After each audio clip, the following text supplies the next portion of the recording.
Oi pessoal, tudo bem? Estamos aí de volta com nossos vídeos falando aí sobre rolamentos, né? E aí a gente vai falar sobre os principais tipos de rolamento, né? Vamos ver se dá em um vídeo só para falar deles, né? Se não der a gente divide em dois vídeos aí e coloca um vídeo a mais aí no ciclo, né? Bom, o primeiro, esse aqui é o mais comum, né? O rolamento fixo, né? De uma carreira de esferas, né? Ou rígido, né? Também muita gente chama de rígido ele. Esse é o rolamento mais comum, né? E aqui no exemplo, aqui na imagem, que tem um detalhe interessante que é o seguinte, né? Aqui, pode parecer uma imagem simples, né? Mas ela traz algumas informações interessantes, né? Características no que diz respeito o tipo de apoio que ele suporta, né? No caso, ele tem como principal elemento o apoio radial, mas ele também suporta pequenas cargas axiais, né? Então essas setas indicam isso. E tem um detalhe interessante que é o seguinte, né? Observa que as setas aqui tem tanto para a esquerda como para a direita, né? Ou seja, indicando que ele suporta, né, carga ali axial nos dois sentidos, né? Pequenas cargas. Quando a gente fala pequenas cargas, né, é importante entender que existe, né, um valor limite para isso, né? Isso aí é referente à característica de carga que ele suporta, né? Existem cálculos para isso, né? Uma série de fatores, né, que se deve levar em consideração, né? E volto até a repetir, quem quiser dar uma olhada em nossos vídeos aí mostrando aí cálculos de cargas de rolamento, né? Tá aí no descritivo, né, desse vídeo. A gente deixou aí separado os nossos vídeos que a gente já falou sobre rolamentos, tá bom? Então esse rolamento tem essa característica, é muito comum, né? Suporta normalmente altas rotações. E essa questão, né, da montagem, né, aqui dá para verificar, né, apoio referente ao eixo, né, apoio referente aí ao mancal, né, para a parte externa. Essa referência aí da montagem, ela é importante porque visa a desmontagem também, né? Eu já vi caso de pessoas que montaram um rolamento errado, né? E praticamente não tem como desmontar sem causar ali a destruição ou dano, né, no rolamento, né? Então acontece, infelizmente acontece isso às vezes, né? Os rolamentos, enfim, dia a dia aí na indústria, mas às vezes acontece isso, então é importante ficar atento. E nesse caso aqui traz aqui referências aqui no que diz respeito a uma montagem, né? Vamos até pensar em elaborar aí um diagrama mostrando algumas informações referentes aí à montagem e desmontagem de rolamentos. Vamos colocar aí na programação dos nossos vídeos, tá bom? Esse outro aqui, você pode até achar ele parecido, né? Até ampliar aqui, você pode até achar ele parecido, mas esse aqui é o de contato angular, né? É o rolamento de uma carreira de esferas, né, de contato angular, né? Esse tipo de rolamento ele tem características diferentes, obviamente, do rolamento rígido, né? Esse tipo de rolamento dá para perceber aqui que ele admite também carga axial, além da radial, mas ele só admite um sentido. E aí ele tem um detalhe interessante que esse tipo de rolamento ele só pode ter funcionamento, né, montado com outro rolamento, né? Então aí da caixa de montagem, né? Quando a gente fala caixa, entenda-se o local onde ele vai ficar montado, né? Ele precisa ter esse contrarrolamento ali para ter esse esforço axial, né? De apoio, né? De apoio axial referente ali ao giro, né? A rotação, né? Então aí um rolamento ele não é tão comum, né, de uso, né, mas ele te dá uma relação de precisão boa, né, aí em funcionamento. Então ele tem uma característica de precisão de giro bem interessante, né?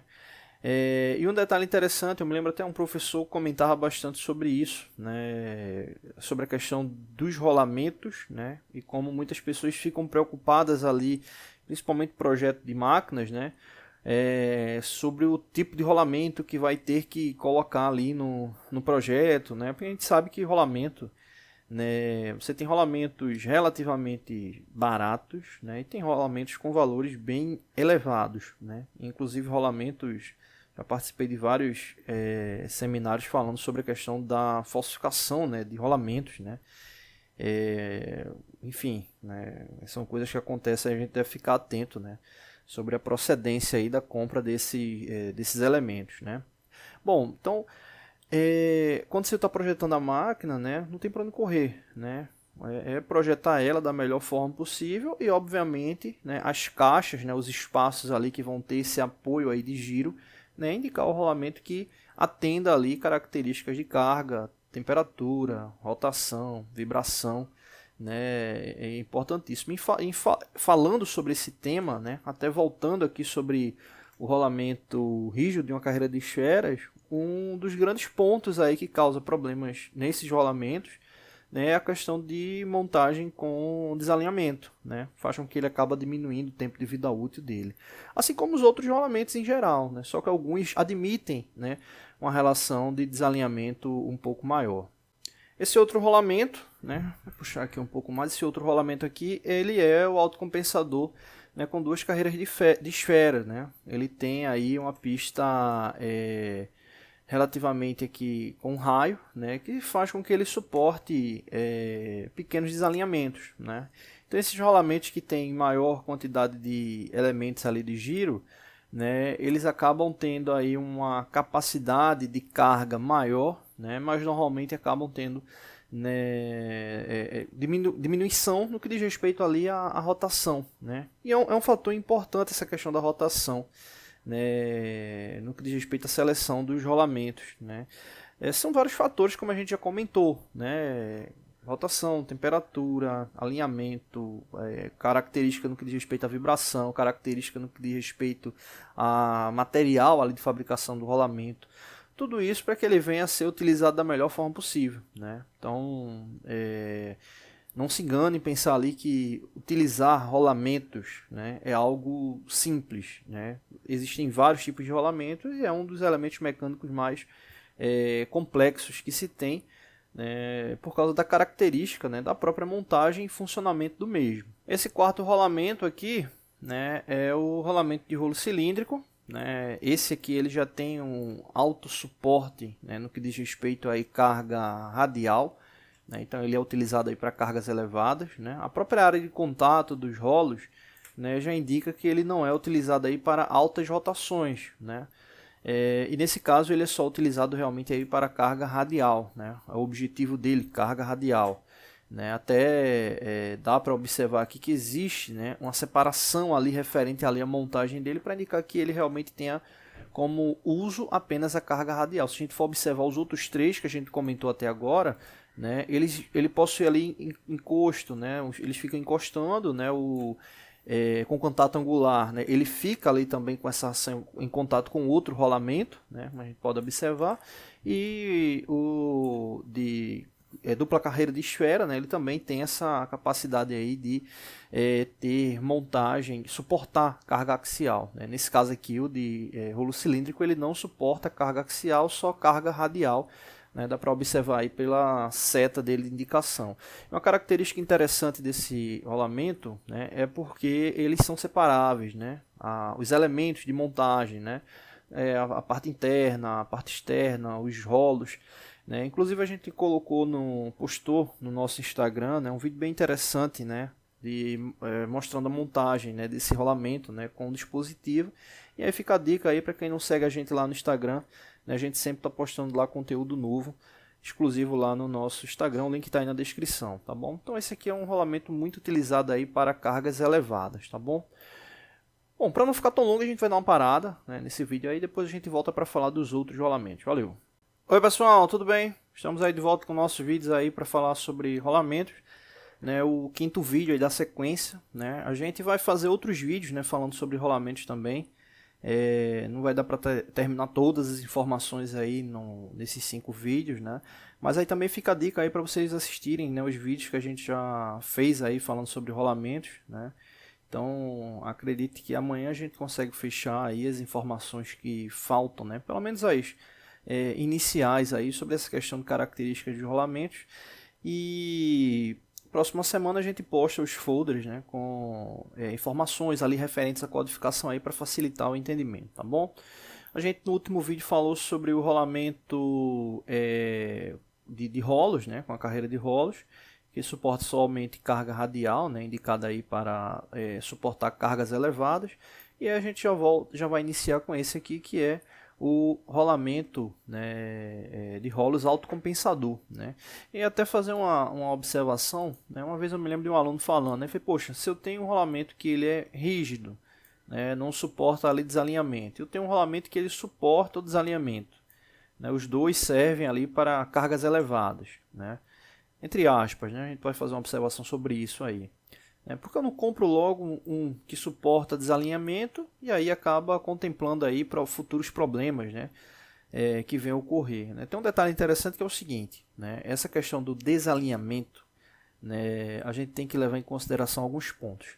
Né? Não é que a gente vai estar montando o elemento desalinhado, a gente tem que levar em consideração que atrito, temperatura, entenda-se, quando a gente fala temperatura, né, tanto para um aumento de temperatura, para diminuição de temperatura, que vai gerar, respectivamente, dilatação, né, ou contração térmica, né, faz com que os rolamentos, né, ou melhor, né, os mecanismos em si, tomando como referência ali seus materiais de construção, eles venham sofrer, né, desalinhamento ou até alinhamento, né? Por que pode sofrer alinhamento, né? Alguns mecanismos, né, são montados propositalmente desalinhados para que quando eles venham atingir a temperatura de funcionamento, eles venham a ficar alinhados ali por causa da dilatação ou contração térmica, né?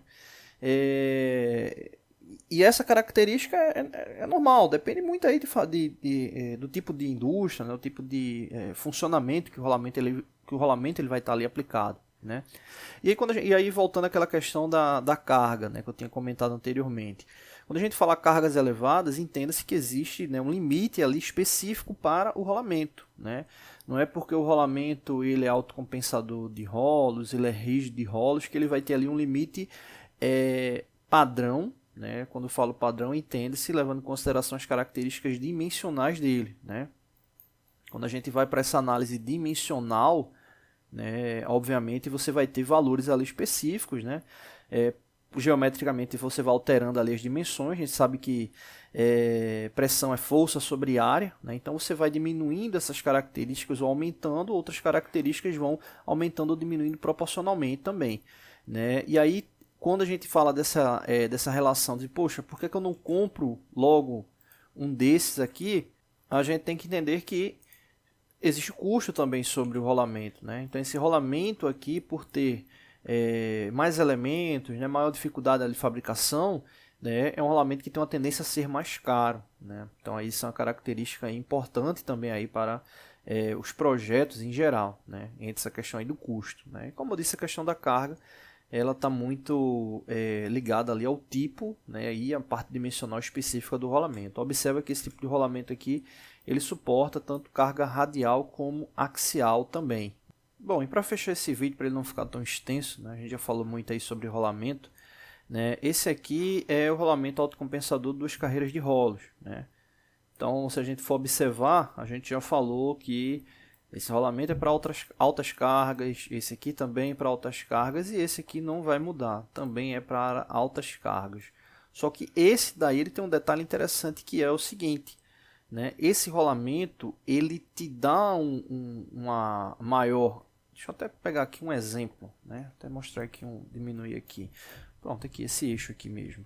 Né? Vamos supor que você tem aqui uma prospecção de um eixo muito longo, né, com a carga elevada, né, comprimento elevado, né, um rolamento como esse aqui, né, de dupla carreira de rolos, né, que possui essa característica de autocompensação, né, que é essa base, que esse raio aqui, ele te ajuda muito porque você vai ter a possibilidade, né, de manter o elemento em giro e de ter essa compensação no que diz respeito a esse comprimento, né? Então esse rolamento aqui ele te dá essa característica para uso aí com eixos com comprimento elevado, né? Então além dessa carga elevada que ele suporta, né, os dois rolos ele te dá uma compensação maior para esses comprimentos mais elevados, né? Então um rolamento aí que tem um custo, né, aí de uso bem maior, né, um valor maior aí no que diz respeito ao custo, né, mas ele também é muito utilizado,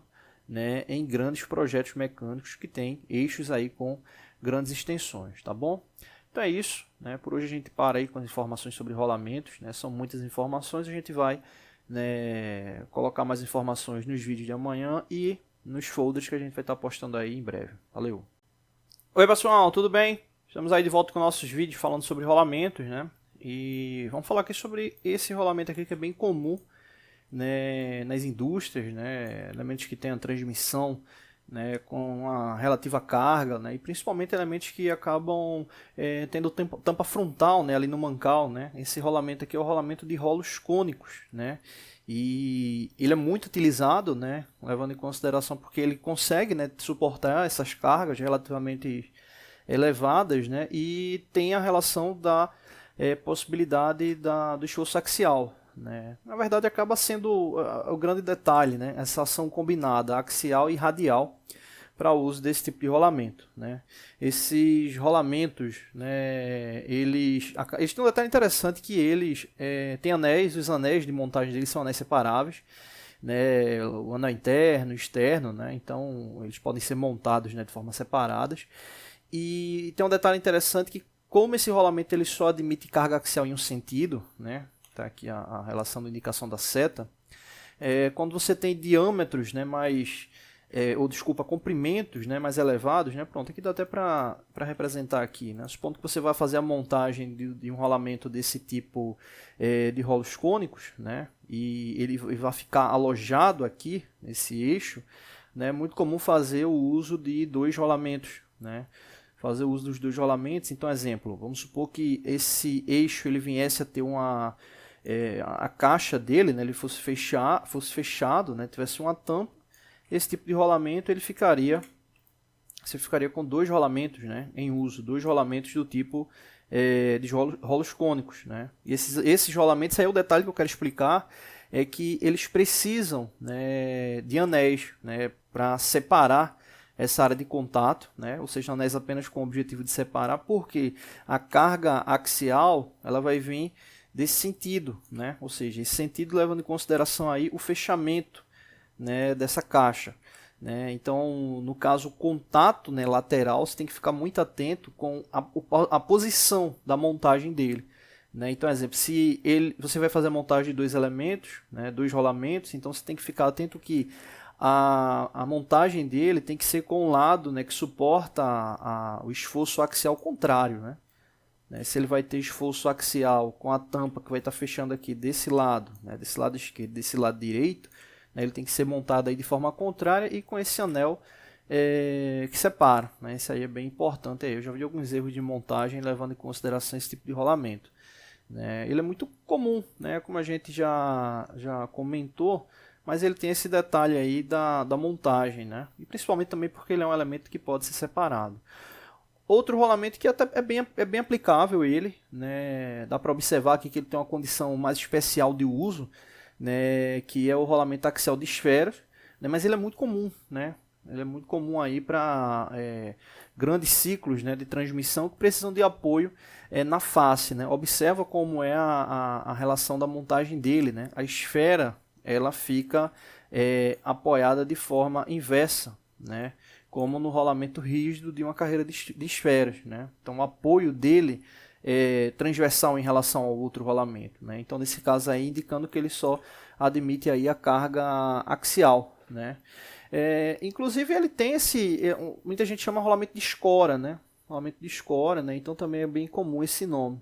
Né? Ele suporta, né? Como ele não é projetado para altas rotações, né? Ele tem uma área de contato relativamente boa, ele acaba suportando cargas mais elevadas, né? Então tem um detalhe interessante. Agora um detalhe aqui no desenho que é importante ficar atento, né? Como eu falei, obviamente ele tem como foco carga axial, né? E realmente aí é um detalhe, né? Ele não pode ter carga radial, né? Se você observar aqui tem até um espaçamento aqui na montagem, né? Então tem esse detalhe aí, né? Porque senão as esferas acabam não sendo guiadas, né? E aí pode travar o rolamento, né? Então ele tem essa ação, né, de ter essa carga axial. E o detalhe, né? Ele precisa ter carga realmente axial, senão ele não tem a ação do deslizamento. Tá bom? Então é um detalhe interessante aí sobre esse tipo de rolamento, que normalmente ele é montado, né, em eixos, né, comprimento relativamente elevado, né, que vai ter apoio de outros rolamentos, né? Então ele é bem interessante. Bom, então é isso. No próximo vídeo a gente fala sobre esses dois últimos aqui, aí para a gente fechar essa parte aí dos principais rolamentos. Valeu! Oi pessoal, tudo bem? Bom, vamos aí de volta com... Esse é o último vídeo, né, falando aí sobre os tipos de rolamento, né? A gente vai fazer mais vídeos aí depois falando sobre a questão de codificação. Como a gente tinha comentado, a gente também vai fazer o folder, né, explicando ali a parte da codificação, né? Não vai ser um folder, né, vai ter que ser mais de um. E também quando ele estiver pronto a gente faz um vídeo aí explicativo, né, como é que verifica ali as características de nomenclatura, né? Lembrando sempre que é importante ficar atento aí com os catálogos dos fabricantes, né, que vai estar trazendo aí todas as informações, né, tanto referente à parte geométrica, né, parte dimensional, e também características no que diz respeito às cargas, né, e esforços que esses elementos aí eles vão estar podendo suportar, né, enquanto montagem, de acordo com a sua codificação específica. Bom, vamos aqui para os dois últimos, né? Aqui a gente tem um comum, né, um comum para uso, que é o rolamento axial, né, autocompensador de rolos, né? Ele é interessante porque ele tem um grande foco aí de carga axial, né,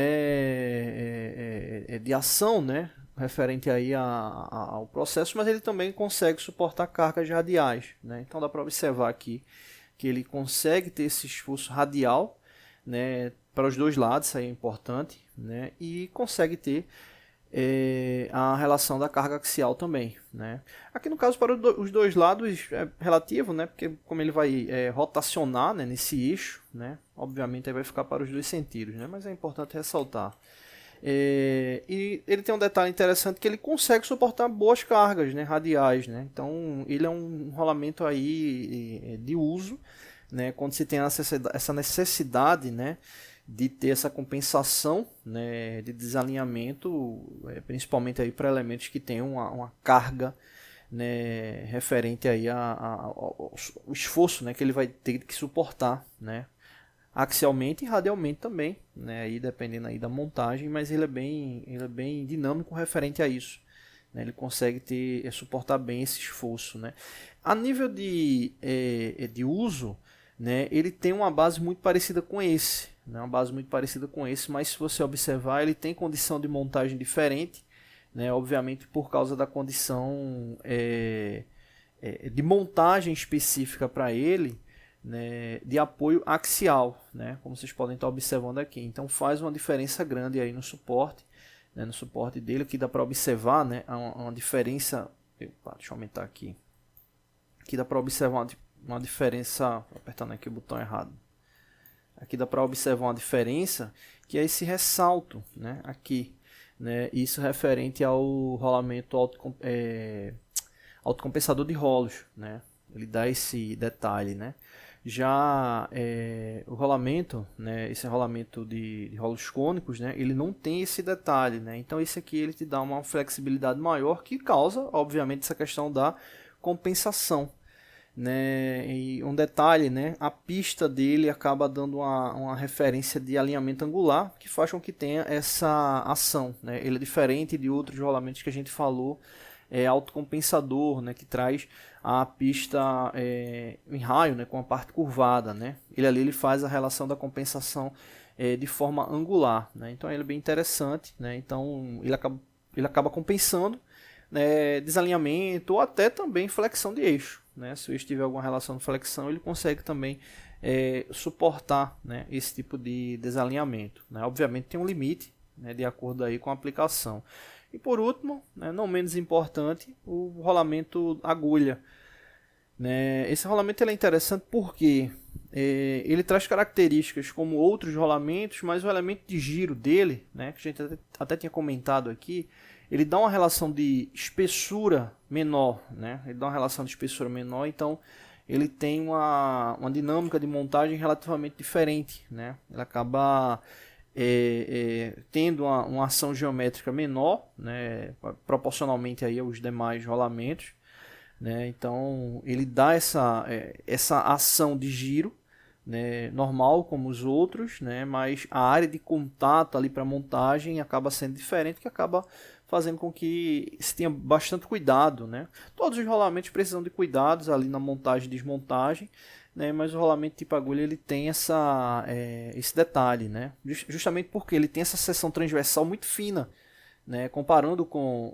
um exemplo, um rolamento de rolo comum, né, como um exemplo, esse daqui, né, de rolo que é cônico, né, esse aqui é duplo, né, então ele acaba tendo essa secção muito fina, né, e a aplicação dele em si acaba quando você acaba tendo a necessidade de espaçamentos radiais muito pequenos, né, então ele acaba entrando ali para esse uso. Obviamente ele acaba também tendo uma limitação no que diz respeito tanto a rotações como cargas, né? Cargas radiais que ele vai estar suportando, né?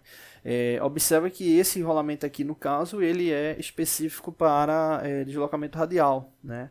Obviamente esses rolamentos que a gente falou, né? Esse grupo aqui ele pode até representar os principais, mas existem outros também, né? Outras variações do próprio rolamento agulha também, né?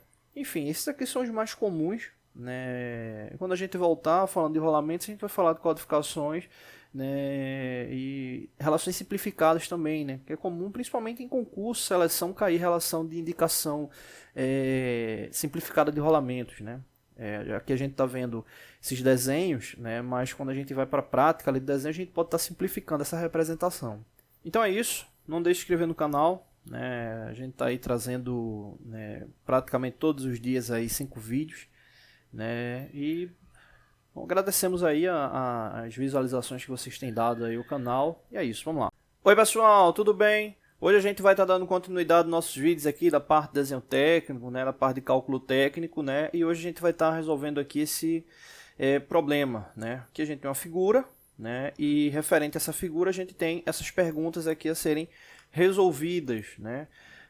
Primeiro, qual a área churada em milímetros quadrados, qual o valor do ângulo A, qual o valor do ângulo B, qual o valor do ângulo C e qual o valor do ângulo D, né? Então vamos focar aqui na figura. Nesse primeiro vídeo, né, a gente vai fazer uma interpretação geral aqui desse elemento, né? Bom, o que acontece?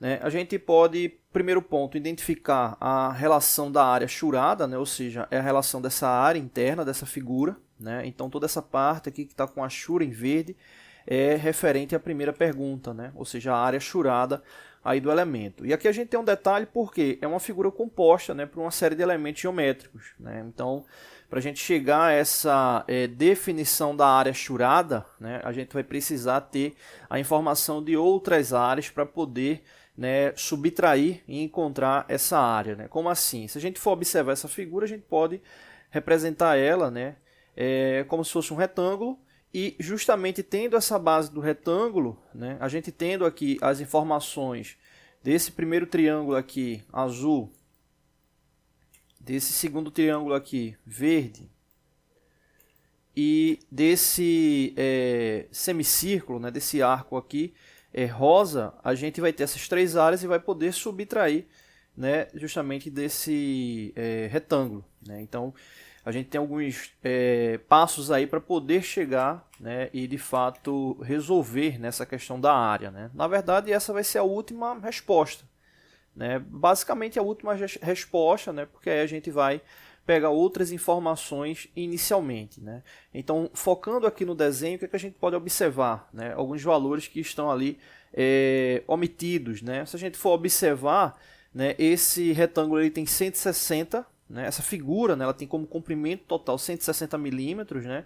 Então ela tem 160 milímetros aqui embaixo, nessa parte de baixo, e em cima também, né? Ou seja, se a gente for medir o comprimento dela aqui em cima, a gente vai ter aí 160 milímetros também, né? Observa que essa medida aqui de 119,11, ela é referente desse ponto, né, desse ponto aqui, até esse outro ponto aqui. Então, o que é que a gente precisa saber? A gente quer saber esse lado aqui, né, para montar esse triângulo, né? Então, para saber esse lado, é só subtrair 160 menos 119,11, né? A gente ficaria com esse primeiro lado aqui, né? Essa altura é a mesma altura dessa aqui, ou seja, 105 milímetros, né? Então, desse lado aqui, a gente já sabe que tem 105 milímetros, né? Então aqui a gente descobriria, né, esse lado aqui, né? E descobrindo esse lado aqui a gente pode estar realizando os cálculos para encontrar o valor do ângulo A e o valor do ângulo D, ou B, né, que está aqui. Então aí já é uma informação para a gente poder estar calculando o ângulo. Referente a esse outro triângulo aqui, observa que os valores já estão aqui contidos, né? 60 milímetros o comprimento, 30 milímetros aqui a altura, né? Então aí também fica tranquilo para poder encontrar aqui os ângulos, né? O que traz aqui de mais diferente seria essa relação dessa figura, né? Então, para a gente fechar aqui o vídeo, né, dessa parte aí de interpretação, vamos observar aqui essa figura. O que acontece aqui, a gente tem um arco, né? Esse arco ele está vindo aqui com a informação do raio com 25 milímetros, né? Ou seja, é uma relação aqui de distância do centro, né? Então ele tem 25 milímetros. Obviamente essa figura, se a gente for verificar o diâmetro dela, vai ser o dobro aqui do valor do raio, né? Ou seja, o diâmetro dessa figura aí é 50 milímetros. E aí o que acontece? Se é 50 milímetros, se essa altura aqui fosse 25, né, que é a metade de 50, obviamente, a gente encontraria, né, a área desse círculo, né, e se tivesse ali pela metade, só dividiria por 2 e encontraria metade da área. Só que nesse caso aqui, observa que o segmento aqui da altura do arco é 15 milímetros, né? Ou seja, ele não está fazendo uma referência a esse diâmetro exato como 50 milímetros, né? Vou até montar aqui um círculo com 50 milímetros para a gente verificar, né? Então o que acontece? O centro dele seria essa distância aqui. Deixa eu ampliar para a gente ver melhor. Então se ele tivesse, né, dessa forma aqui para cima, né, tangenciado aqui nessa face, seria tranquilo. A gente calcularia a área desse círculo, né, πr ao quadrado, e depois dividiria por 2 e teria essa área, só que ele não está, né, pegando exatamente no centro, né? Então a gente tem que utilizar uma fórmula específica para poder encontrar essa área, tá bom? Então é isso, né? São as informações aí da nossa figura. No próximo vídeo a gente volta aí com os cálculos especificamente. Valeu!